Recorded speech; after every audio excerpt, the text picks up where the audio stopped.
to another episode of Tech Niger FM. Today, we are going to be exploring a topic that sits at the center of global innovation, AI in fintech. I know people are all about AI, but what are the pros and cons in the fintech industry, in the fintech space, and what it truly takes to build intelligent, secure, and inclusive financial system that works in the real world. Um, to unpack this, I'm joined by Emeka. We've been together for a while. Uh, he's a global engineering manager at Access, someone with deep understanding and experience in building and leading system at scale. Emeka, welcome to Tech Niger FM this evening. Yeah, thank you very much. Thanks for having me. I'm happy to be here. Yeah. Yeah. Um, Before we dive into it, the topic that we have for today is about AI in global fintech, how to build intelligent and secure financial system. But before we go into that fully, can you just take us back where it all started from you? Want to know about you. What was the first system you built? So let's just take it Great. away. This is something I don't get to talk about a lot. Okay. Well, yeah. For me, software development has always been something uh, I've been super interested in from a young age, even when I didn't know what software development was, because I'm always the kind of young kid who always wanted to understand how system works. When you are always breaking things and taking it apart and see how it works, and then um, I I started working in a cyber cafe where I then started having experience with computers, understanding them, teaching people about how computer works, and also even repairing computers at some point. And my professional career started when I got into college. I was out one day and I saw a couple of young people with their laptop, and I was like, what are they doing? And I was like, oh, let me look at what they're doing. And they were learning, basic programming language. And somebody was teaching, and I was like, let me learn this stuff. And I just got into it, and that's how I, started software development. So in regards to like professional career part, I worked as a front end. I started as a front end building UIs because that was like the easiest, lowest hanging fruit for me at that point. I was able to build something, visualize it. I'll build different type of UI with all these random bouncing effects, and I'll be happy. And I'll be, talking about it with people, be proud of, just, super excited to see your local host website running with all the animation in the world, all the CSS effects that is unnecessary, just slamming it, using it for using its sake. And then, I was lucky enough to get introduced to someone who wanted to build like a website for a law firm. And I applied for the job, I got the job, and even to today, the person is now my personal lawyer, the person I got my first job from. And moving on, I was able to then work for people building, working as a full stack engineer, then back end engineer, then lead. And now I find myself being an engineering manager responsible for technology stack end to end. Yeah. So that's like a short story.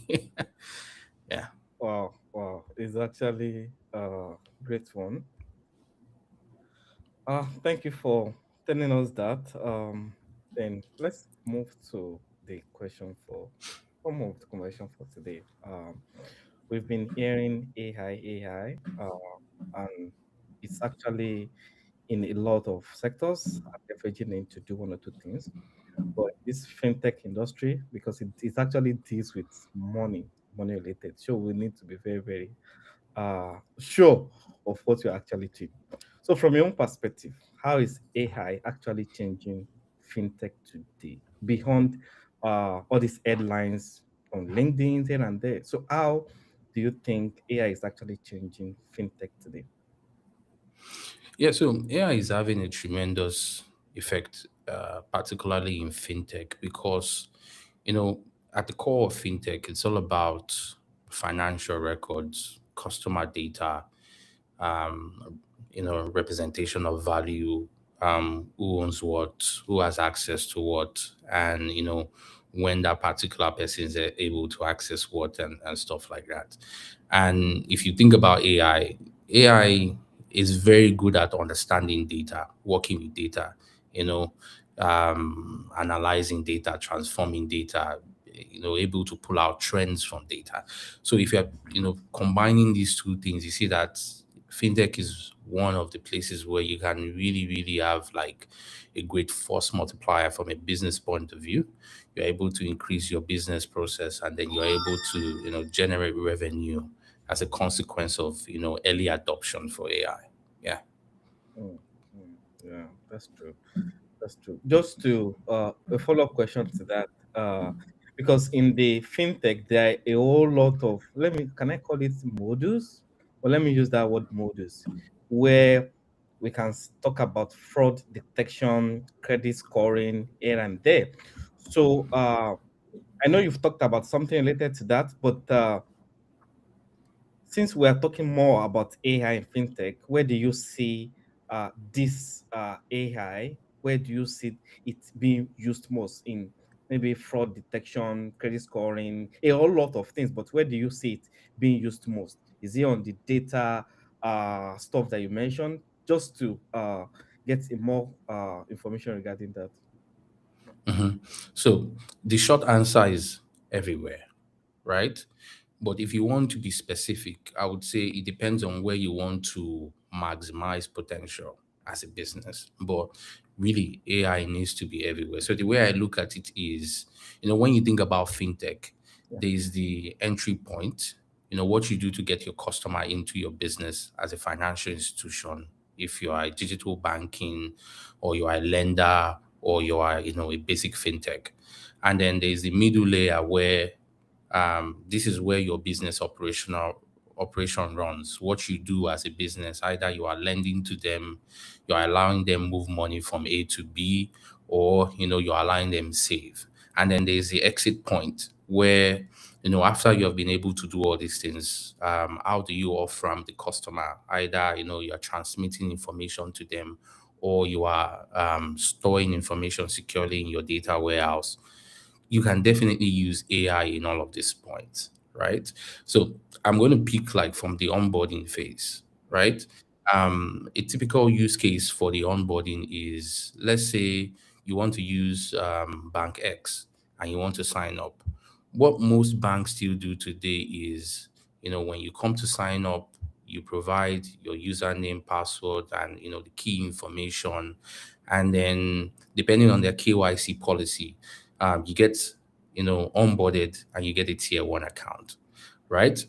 Okay. What happens to you as a customer is that you are limited to the amount of transactions you can perform, right? Let's say that you will be tied to, let's say, 50,000 naira because you're still on tier one, and you need a human being to go to the back end and say, let's look at all the information that a maker has provided, and let's see if it is good enough for us to increase your transaction limit.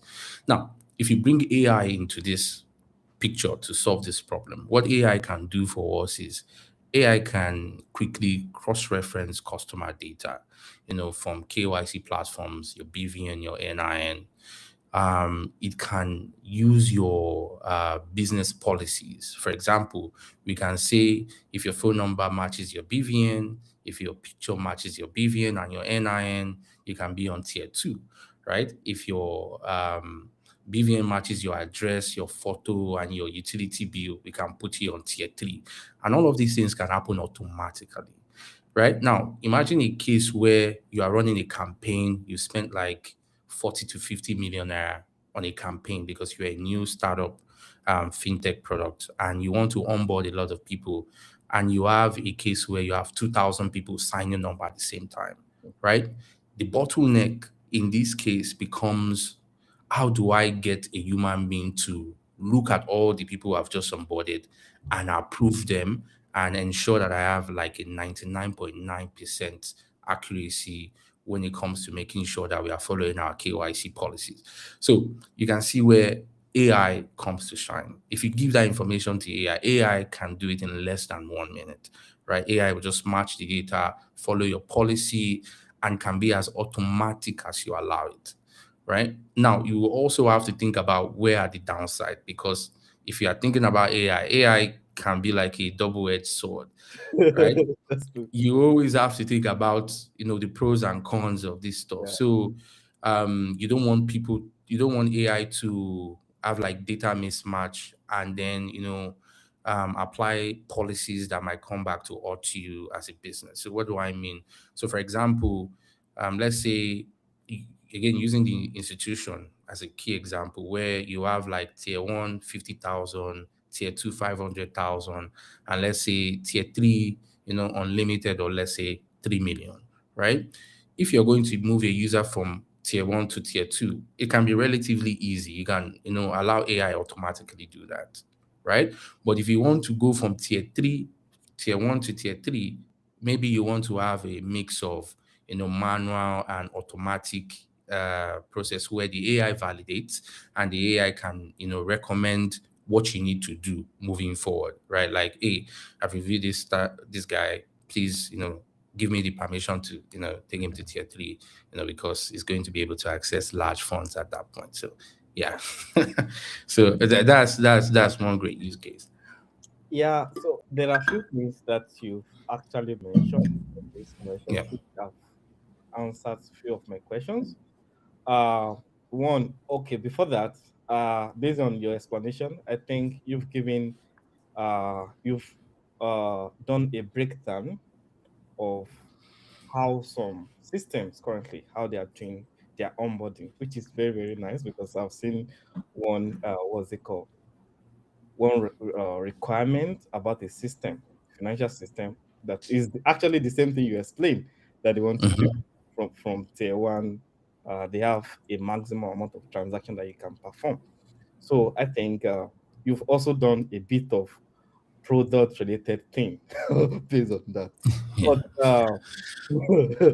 But well, I would say because you are a man, like a manager, so you have understanding about that. But from what you mentioned just now, I think there are big differences between traditional fintech system uh, Mhm. and, like, let me call it like AI driven system nowadays. So Mhm. which means there are a whole lot of things that traditional system need to do to buckle up in this particular AI driven system. So, but just to ask a follow up question regarding that, this AI of the thing that we are talking about now, it actually introduced new risk. So how should fintech companies think about security in their AI system? That's a great question. So, I mean, the way I like to see it, just to support, what you've said, is you have a system where, or rather, as an institution, um, if you're a traditional institution, you have to start thinking about transitioning into an AI first, or a software solution driven architecture first, because that's the way finance is going, these days. You have to leverage technology to be able to power everything that you are doing. Okay, so to answer your question, sorry, can you repeat the question one more time, please? So AI introduced new risk. How should Mhm. tech companies now, especially for the traditional one, and also the one that are not traditional, how should they think about security in the AI system? How should they think about security? Because things are moving Okay. fast. So how should they think about security? Yeah. Okay, some of the things that you should be considering as regards to security is um, data integrity. I think that's one. And also the data integrity, and how well your AI can be protected against manipulation, right? So I'm going to give you an example of lending scenario where we have people who lend to customers, right? So what you want to be able to do is you want to be able to say, my name is Emeka as a customer. I want to lend X amount, right? During this process, one of the key problems that traditional lenders face today is how are they able to match the intent of the customer with the request of the customer. So what do I mean by that? So I'll paint a scenario. Let's say I want to take a loan and I want to take a loan of 1 million naira. And the loan, I know that I just want to use this loan to turn up in the club, right?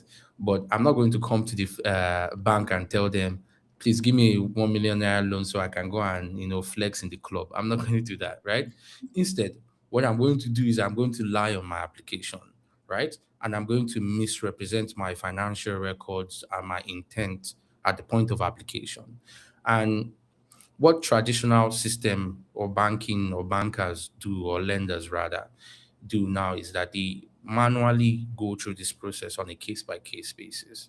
If you want to use AI in this point, you need to be able to think about how can AI, match this financial record, cross match it with the intent, and then give you a comfortable enough recommendation, from a credit standpoint, right? And then the security factor there is how are you able to also ensure that you have a, I would like to use the word dynamic policy, where you are constantly updating your policy, you are constantly watching it, because people always stress test your system.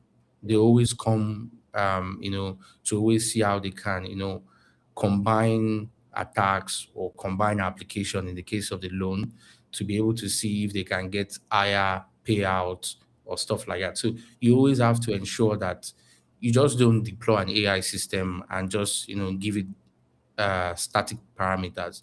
You have to give it dynamic parameters in the sense that it needs to be actively learning what are your business policies, what are the threats you are seeing from those business policies, and it needs to be updating the way it responds to each of the customer requests at every given point in time. So this is one of, we have multiple use cases, but Yeah. this is one of the areas where you have to really think through it. Yeah. Mm, that's true.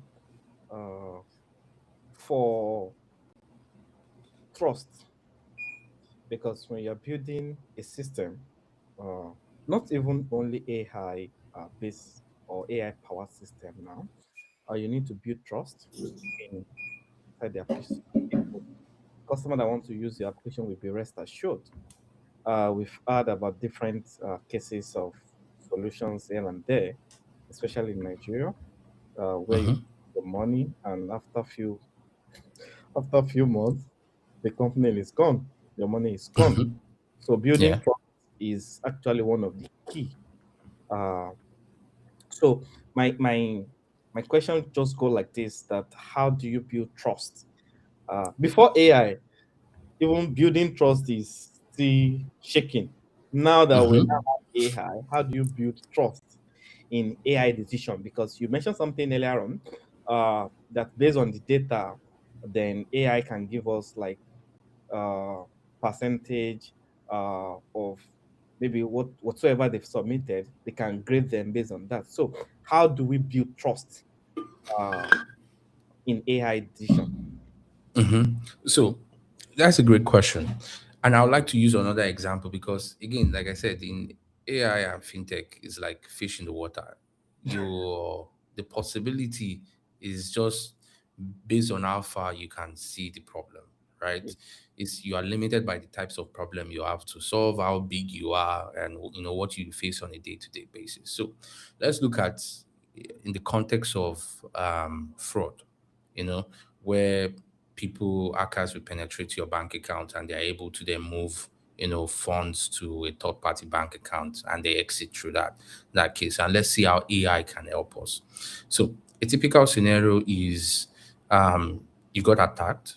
I don't think getting attacked um is something you can avoid, right? Yeah. If you're a financial institution, you are online, you have an infrastructure, people will constantly, you know, try to always probe your system. You can always make it secure, but they are always going to be trying, and you have to be Yeah. always, it's a cat and rat Yeah. uh, Yes. race. So You they also do try, you patch it, they try, you patch it. But let's get to the point where there's an incident where they've gotten into your system and now they're able to access accounts and they're able to move money, right? Um, if we bring AI into the picture, or before I go to that example, let's even talk about what they do. So a typical scenario was I will attack the bank and I will get access to a particular account and then I'll move money from that account into a single source. Or I can even move the money into multiple sources depending on how I'm feeling that day, right? Now, the difficulty here from a traditional standpoint is it puts the organization in a position where they are reactive instead of being proactive. So what do I mean by being reactive versus proactive? Being reactive is first you either wait for the customer to report that they are getting erroneous bank transfers, or maybe your operational team are even able to spot that. That's usually not the case, by the way, right? And then they are able to report that, and then you start flagging, and then you start going to the corresponding bank where the money left, and then you're trying to PND the account so that they don't spend it. Now, all of these things can take between 5 to 10 hours to happen, Yeah. right? And the attackers will continue to move the money from point A to point B because they don't use one bank, right? They Yeah. can move from bank A to bank B, then bank C, then they keep moving, moving, moving, moving. You understand? Yeah. So it's difficult for you to stop them and catch them. Now, if you are adopting AI, this will now give you a better posture where you can be proactive. And what do I mean by being proactive? So imagine if you have like an AI agent that is part of your operational team, or an AI agent that watches your financial activity from a global standpoint. Like it's looking at everything, not just one account. It's looking at the entire financial activity that is going on and is able to identify trends. Like, for example, um, a customer, an account A is trying to transfer to an account B in the middle of the night, right? And we've never transacted before, right? And that same account is also trying to transact the same kind of amount because when they are attacking like that, they attack with specific amount. They'll try like 500K, 1 million, 10 Yeah. million, and they'll keep doing like that. So AI can analyze this pattern because if a human being also looks at the log of the attack, they will see that okay, this is how they were able to do it. Let's apply this type of log into our logic and present it to the AI so that the AI can learn from it. And then when the AI sees this, is able to flag the account. The AI can automatically PND the account, meaning that even if they are able to move the money from A to B, if your account is already PND, there's nothing you can do. Do you Yeah. understand? And this is the beauty of the AI system, right? This is the beauty of the AI system because at that point, the AI agent, the system, depending on how you deploy these things, they're already there watching day and night. They are not sleeping like your operational team. They are able to take action based on your predefined business logic, right? And they are able to take those action very fast. So in terms of downside, like I said, there's always downside to every policy. You want to make sure that your policy is strong enough that you are not PNing, legitimate transaction. There's always risk for that because, you might have somebody going to the club and spending a lot of money like, oh, like I said, I'd like going to the club. I want to buy bottles, right? So, and I'm doing that obviously in the middle of the night. So your AI needs to be able to say, okay, how do we know if this is, can be exempted from our rules? If it's a club, account, we can then, exempt them and stuff like that. So you always have to think through these things because if you are not thinking about it and you are giving the AI total leeway, then you can have backlash either from a customer satisfaction point of view, or from a policy standpoint. Yeah. So that those are some of the things that we need to think about constantly. Yeah. I think this particular conversation keep uh,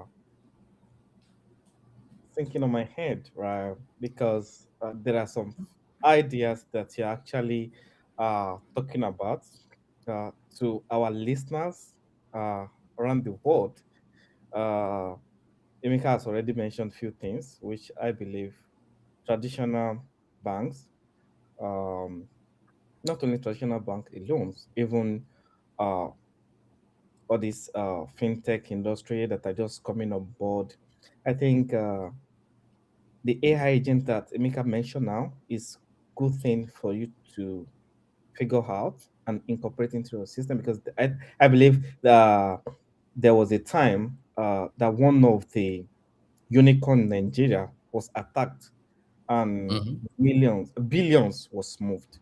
So if we have something like this, I think it's going to be easier for them uh, to analyze patterns, trend, and the likes, and they'll be able to cut off those kind of things before people will even get to know. So I Yeah. think it's one of the things that uh, not only in the fintech space, because when they move your data, uh, that data is gone. So Hmm. you just need to be aware. For example, it has nearly happened to me before, uh, and that's part of what my company normally does, right? But I've understand that particular pattern. It's not even about fintech, but like all these spam messages Hmm. just for us to be secure, right? Because we handle a lot of data. So they normally send those kind of email around 2 a.m., 3 a.m. And there was a time I just noticed that, and I have clicked those links before. After you click those links, they will just send you what's it called? Training. You're gonna do training. Hmm. So I found out patterns that they will never send me all this kind of email during the day. It is night. Yeah. Anytime I saw this kind of email like that, Hmm. spam. Yeah. So And the title of the email is always very juicy, like something that you definitely want to click on. Yeah, there's always we always train people on that constantly, and we are always running tests to see the level of compliance from an organizational standpoint. Yeah, but you said something that was interesting that I would like to comment on, which is traditional fintech or banking. I yeah, want to make a prediction that in 2035 there will be no such thing as traditional banking. Everybody will be technology focused because there's no way you are going to be able to function as a financial institution if you are not technology first, right? I know you have legacy practices, banking where people go and study accounting and all those kind of stuff. But to be able to reach your customer, you have to think technology first. Then the banking should now, you have to be a technology first company. And I think that's something that, all financial institution needs to start paying attention to. And we have a lot of people in Nigeria that are start, they understand this and they are working towards that, making sure that they are working on their technology. They are not focusing on having like a brick and mortar kind of business approach and stuff like that. Yeah, it's kind of interesting and exciting. yeah. So because back then, right, there was. But let me just put it like this: we're building one solution for one of the top bank in Nigeria, and it's not even a financial solution, right? But to be able to get access to their stuff is actually hard, and especially integrating with their AD here and there is actually hard, right? So just to buttress what you mentioned, if all these traditional bank are not playing on a global scale of all these AI thing, I think they will definitely be left behind, and they are already losing customer. Yeah, But for sure. it's good because you can't compare them, all these traditional banks, with the likes of all this Money Point, OPay. Hmm. There is one I didn't remember. The They reason just why these guys are winning the market space is purely based off of technology, the yes, speed of technology, the simplicity of their technology. They pour a lot of investment into it. And then when you are interviewing these customers, you notice that the only competitive edge they have really is the ease of use of that technology and the yes, roles it plays in ensuring that the customer experience is exactly how they want it to be. That's why they are making a lot of money from from what they do, really. Yeah. Okay. And you also mentioned something going back to the traditional banking thing. And if you look at the rise of open banking, when you mentioned, if they want to be able to play at the global stage, very soon financial inclusion is not just going to be something we are speculating about or thinking about. It's something that is going to be front, right, or center of the way people bank, because you might want to be able to access credit in a foreign country. You need to be able to plug in your financial records. You need to have some form of open banking that is cross border, also not just payment cross border, but like financial open banking. Your banking data should be cross border. Like you want to buy a car in America, for example, you just recently migrated there. Instead of waiting for you to get your credit score up, you can also leverage the credit score you have in Nigeria, because guess what? It's all about finance, right? It's all Yes. about how you spend money. How can Nigerian banks now play? And if you have a scenario where there's a willingness to do that, but as a financial institution, you cannot provide me that service, and I'll just migrate away from you and go to the people who can. Because if I'm going to go to America and I want to maybe get a mortgage and they need to see my credit score, I'm going to go and use a bank that can give me that ability to be able to represent myself, financially to these people, so that I get the credit and stuff like that. So, again, you have to be AI and technology first. You have no choice. Yeah. It's You, just it's just a new thing. you just don't have choice. You You don't have just a have, choice, because or you will not exist. still though we are, let me just say this before I move to my next question. Uh, there is still one solutions that I don't know, maybe they've changed, but there is still one solution that some of these bank use. I didn't remember the name again. That is actually hard for them to move away from. I didn't remember the name, but the company is the system may even hold, right? So Mm, if if things are not moving, if they are not actually improving on, I'm sorry. I'm mm-hmm, sorry for those banks. Yeah. So my next question, right, is about you. You've moved from different stages in life. From, like you mentioned, from the cyber cafe stuff down to front end, down to full mm-hmm, stack. Uh, Now as an engineering manager, how do you basically guide teams? You've mentioned a few things uh, to people that are listening to us, that will still listen to this particular podcast. They can reach out to you. But how do you guide teams that are building this system now?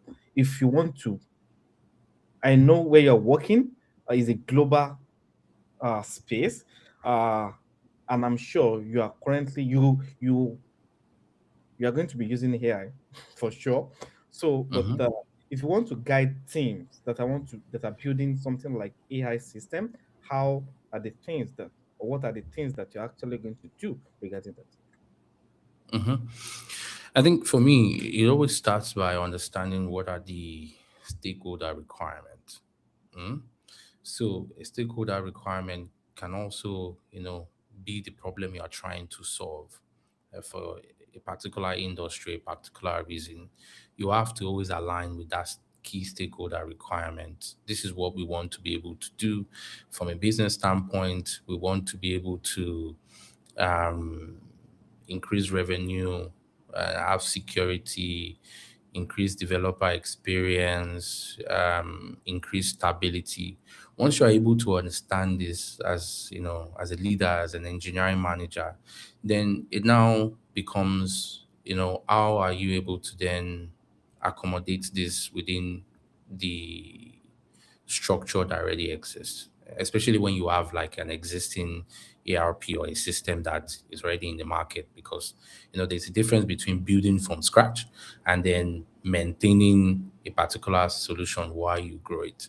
So for me, you always have to communicate requirements, flesh out requirements, and educate the team on the importance of why you are doing what you are doing. So this is a very big factor for me. It's important that every time you come to a sprint meeting, you have to understand the why we are Okay. doing so. Yeah. It's not just come, listen to the requirement, and go and become a code monkey. You have to understand why, because when you understand why, you're also able to contribute. You know, you're also able to contribute to whatever the feedback is supposed to be, whatever the implementation is supposed to be. And then as a manager also, you're able to gauge, the level of compliance and alignment you have, from a team-based point of view. You're able to understand, do my people understand the direction we are moving towards, and the importance of it? And do I need to still, invest more time in either educating them, and walking them through everything we want to do. So if you're able to, get these bases down, then I believe the journey becomes, relatively simple, for you to be able to, execute on your particular mission. Mm, mm, mm, That's true. Thank you so much for that Thank you. explanation. Just a follow up, because you are the more reason why I'm mentioning this is because you are playing on the game of global stage, not Mm-hmm. global stage again. So there are a couple of things that in Nigeria, to be precise, we think we are doing rightly, but on a global stage is actually we are far, far, far from. Yeah, we are far, far, far from it. Yeah. So building globally scalable system Mm-hmm. by adapting a local reality might be difficult. Mm-hmm.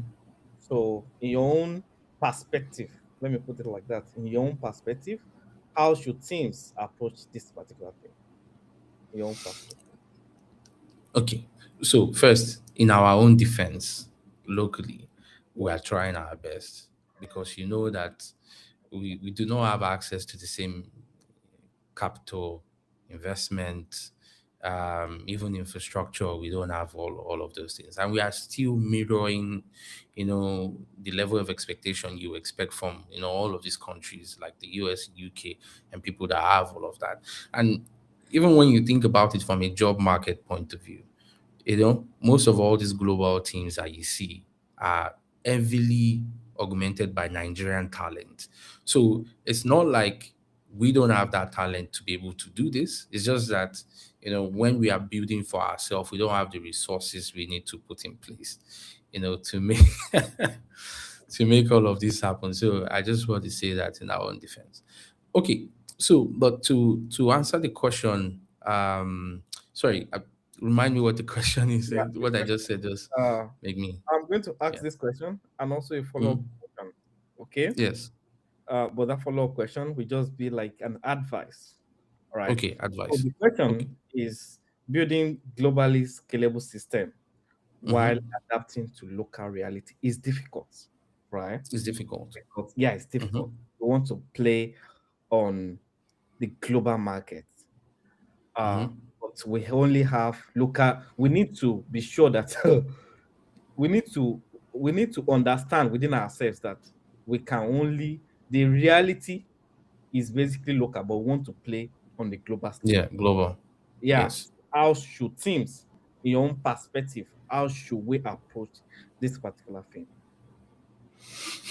Okay, I think the way I would advise anybody to approach this is, um, they say the problem in is in sales is what to sell, who to sell, and what to produce. I think if I'm quoting that right.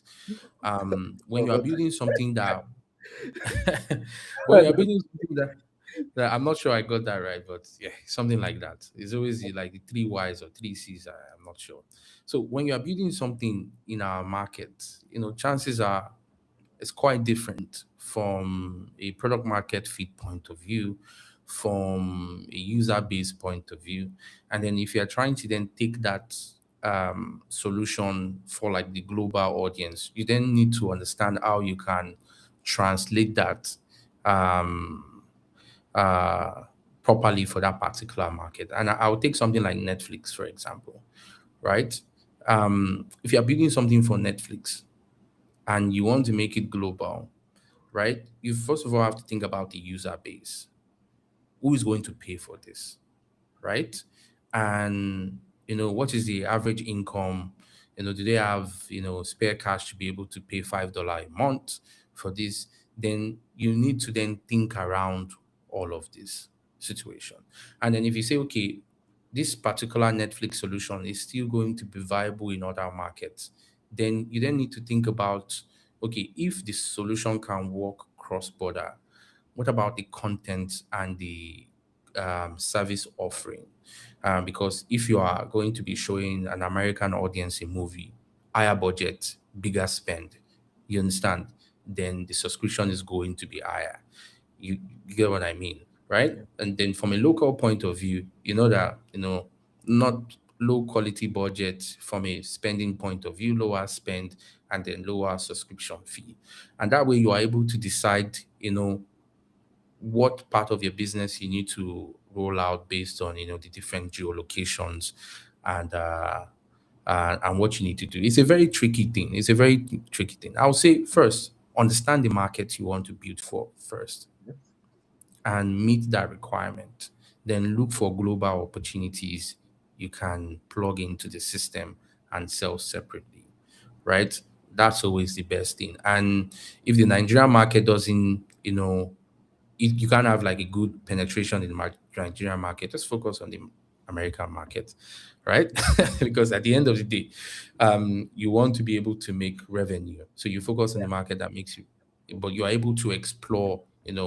Even in Nigeria, you have solutions that will penetrate the Nigerian market and will not penetrate, like let's say, in Ghana or another part of the country, right? Another part of Africa. So you have to be able to structure your solution in that regards. MTN has mobile money in Ghana where they use SMS primarily for payment. In fact, they don't have banks like we do, right? So if you go to Ghana and you want to build like a microfinance bank, you want to build payment, it's not going to work. You waste your money, right?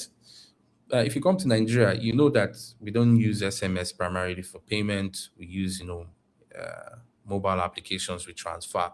So if I'm going to say, okay, how can I still work in both jurisdiction? I'm going to find the balance, you know, the intersection between these two businesses to say, okay, this is a complementary service that can be off-ramped either from, mostly what people do is cross-border payment, how it can still, function through SMS, and that SMS data can also still be used in Nigeria, and you are creating value. So these are the things that you really need to think about it because it's unique for every type of business, like I've talked about. Some investment might direct and make the decisions for you.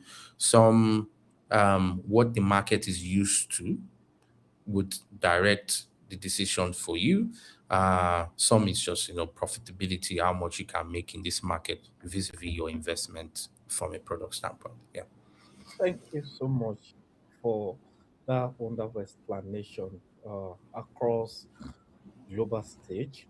Hmm. Like you mentioned that I'm going to just a follow up because you mentioned something regarding uh, bottleneck for Hmm.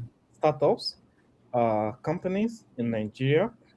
Uh, just an advice. In my previous episodes, I've also asked someone to just give an advice to the government. It's possible that when we are posting this on newspaper, we can see one or two people that can read it and maybe push it to the government to basically implement.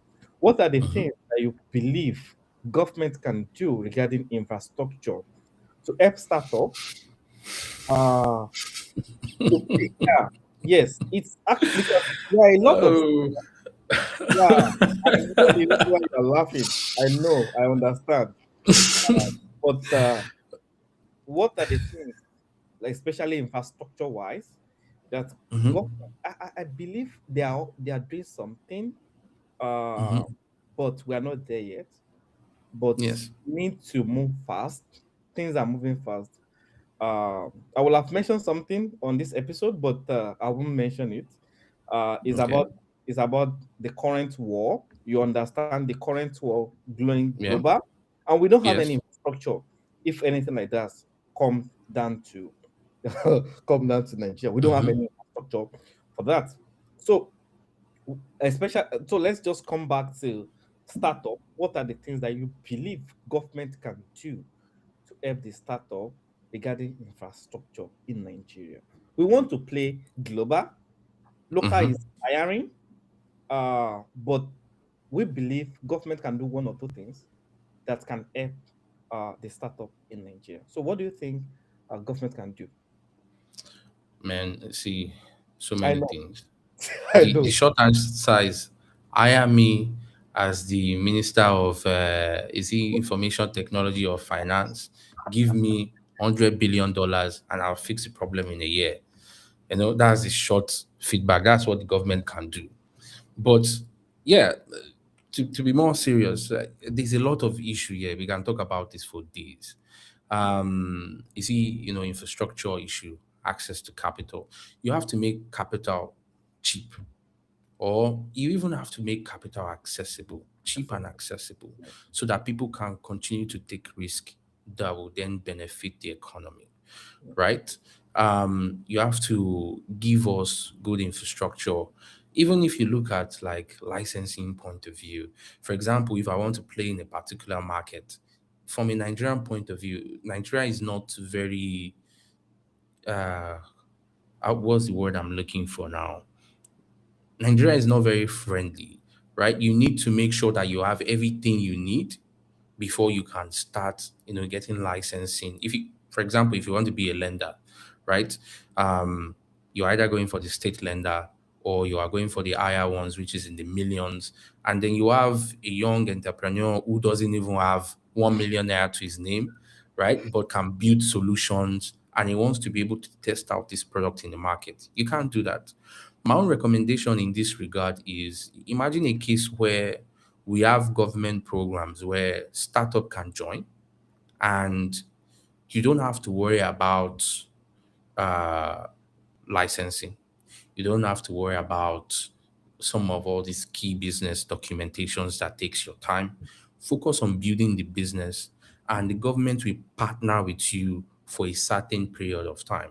So what do I mean? Imagine if I'm building a lending application. Yes, licensing is important. There are a lot of, guardrails and things that you put in place to ensure that there's no fraud on and whatnot, all those kind of things.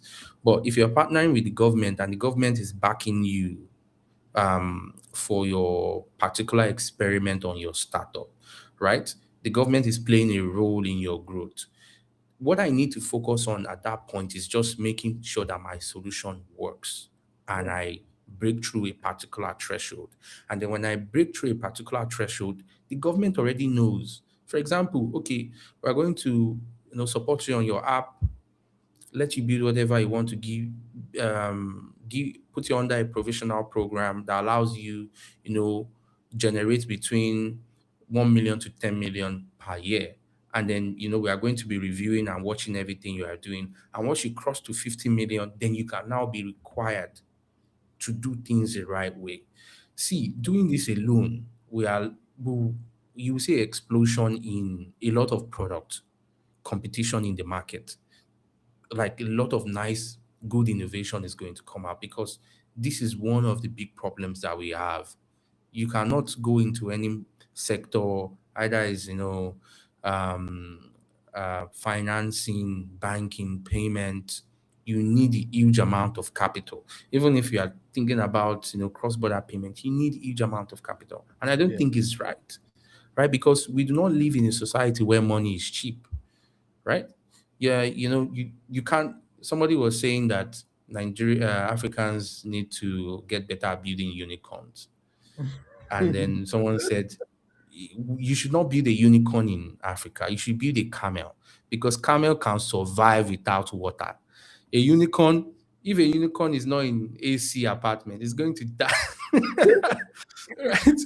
You need to build a camel that you don't have investment for a year and the startup is still going, right? You something that you can fund yourself. So we need to build camels, um, not unicorns, because we exist in an harsh environment where all of the things that we are looking at, look at Amazon for example, 20 years, no profit, and people were still investing. How many Nigerian company can you point to that have run for 20 years without investment? And look at Jumia. For, I don't know if I should be mentioning it, but look at Jumia for example. They are struggling. Look at Patricia. You know, all of these things. Again, investment. People would make mistake, but investment gives you that runway to fix your mistake and get you back on track. You understand, and also make sure that you are doing the right thing and whatnot. So from a government point of view, these are one of the two things that we can, do. And another thing we can also do is we can educate people. We can educate people.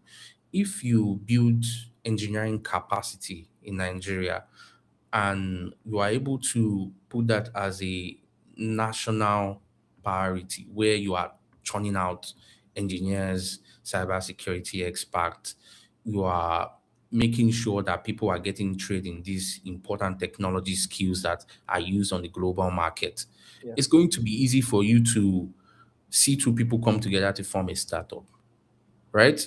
It's going to be easy for you to you see. This is one of the things that you like. I like about the Israelis, right? When you join the military, you either go into active, roles, or you join their, tech part, and then you see a lot of the people who went through that program. They are like CEOs, like Wix was built like by an Israeli. If you see most of all the, VPN technology, all those experience they have, and when people leave they are able to go and start creating billion-dollar companies. Yeah. And the final thing the government can do for us, and I think maybe I mentioned this earlier, is to give us access to investment. Let's have money. And I know Nigeria again is a very rigid place, like I've said. I'm not saying transfer 1 million naira or 50 million naira to my bank account. Even if you're not giving me the money in cold cash, give me grants. Yeah. You know, you see what they do in America, where America will subsidize EV. If you are in electric vehicle, you don't pay particular. We need to have stuff like that in Nigeria, where even if we're not getting like cold cash or money in our bank account, we have grants where we can, use to access the technology that we need, so that we are able to run this stuff, and pay people, because ultimately we are going to be generating value, and that Yes. value is going to directly benefit the economy and also grow the economy. There's Yeah. huge potential in fintech, and we building products that can serve the global economy. We don't even necessarily need to build product for ourselves to use. We just need to study a market, US market, the UK, Canada, build the technology here, serve that audience, and then the difference in that can, give us a lot of. Imagine if you hire somebody in the US, you're paying 4,000 a month, and then that same solution, you're paying 1,000. I want to believe that it's still going to be relatively a good thing for anybody earning that type of amount, especially when you are entry level engineer or you are mid level engineer. It's going to, encourage you to want to do more and also help the economy. So this is part of my advice, in a nutshell for the government. Thank you. You've Yeah, actually mentioned a lot of things. yeah. Put some of these things as part of the news that we're going to post on newspaper. Hopefully, we can hear good news from what you've Hmm. mentioned. I believe Yeah. uh, uh, I think you've actually hit the nail, right? So let's hope for the best. Uh, our time is almost done. Uh, Okay. before we round up, looking at your journey, right? Because you mentioned a lot of things. What has shaped your approach to building system at scale? Before we call it a wrap for today's episode, looking at your journey, what has shaped your approach to building system at scale? Hmm. I'll be honest with you. There are two factors that drive me majorly. One is I want to make a lot of money, Yeah. right? And then the Definitely. second thing is I like to play God. So when I talk about playing God is I like to think about problems and I want to be able to solve them to the best of my ability, even surpassing my ability. So I can think about any space, like fintech, for example, and identify a particular problem and say, how do you solve this problem? Why do we continue to have this problem? Think about what these guys in Paystack did. You know, it was very difficult. I'm not sure if you understand how difficult it was for you to get payment. If you want to pay for any single thing, you have to go to the bank to queue. That was like a life invention, is a life-saving invention. Yeah. Being able to sit down and think about a solution to a problem that can touch people's life. Money aside, the fact that you wake up every day and businesses are running on your own solution is something that gives me joy, right? That reach, that impact gives me joy, and that's why what I mean by playing God, because it's like I think about something and I can do it. Yeah. That's the closest you can do to playing God. And being a software developer is the closest thing you can to having superpowers. Because imagine building a robot that can fly, drones that can Yeah. do different. There's nothing you can't do.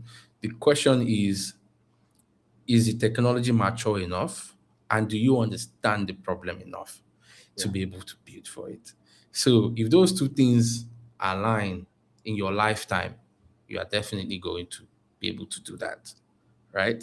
So this is my own, that's my own drive. That's my drive. That's what keeps me going. That's what makes me put a lot of time and emphasis in understanding different type of problems, because if you want to play God, you cannot just know one thing. You have to be able to understand multiple things. Yeah. Your experience must cut across, fintech, healthcare, Different sectors. lending, and stuff like that. Different Yeah. sectors. Yeah. Thank you so much. One last thing for engineers, Hmm. listeners all around the world. I just want you to, maybe in one sentence or two, one thing that we can use to close this conversation, that our listeners can key into regarding this particular topic that you've explained in depth today. Just one last thing, then we can call it a wrap from you. Let me think. Just So, a one word quote, correct? yeah. I would say, especially because of the last part we've talked about, I would say um, be aggressive in your belief, Mm. right? Especially if you're a Nigerian founder, be aggressive in your belief, because um, you might be wrong, you might be right. And even if you are wrong, right, it will be a learning experience for you to apply in your new endeavors, right? And if you are right, there's going to be a lot of potential, like market potential, that you are going to reap for. And the more weird your idea is, the more rigid you should be about it, because it means nobody is thinking about it, because either they think it's stupid or not, viable. But there's going to be immense potential for you to benefit from understanding and seeing it through. Yeah. Thank you so much, Emeka, for this wonderful conversation. It has been And thank you for having insightful. me. Uh, it has been insightful, very grounded. I was able to even uh, understand quite numbers of things from you today. Thank you for sharing your experience and perspective with us today. To all our listeners, uh, I believe you will have picked one or two things valuable from this particular conversation. Make sure you follow us on TechNigeria FM. We are almost on every platform: LinkedIn, Facebook, Twitter, YouTube, and the likes. Uh, until next time, keep building aggressively, like Emeka mentioned. I will use Yeah. that word. Keep building aggressively. I believe your investment is around the corner if you're a Nigerian founder. your investment around the corner, but just keep building, believe in the idea, and I believe soon you have that investment. Mhm. Thank you so much, everyone, for this wonderful episode. Until next time, keep building. Thank you, guys. Bye, Thank you. everyone. All right, bye.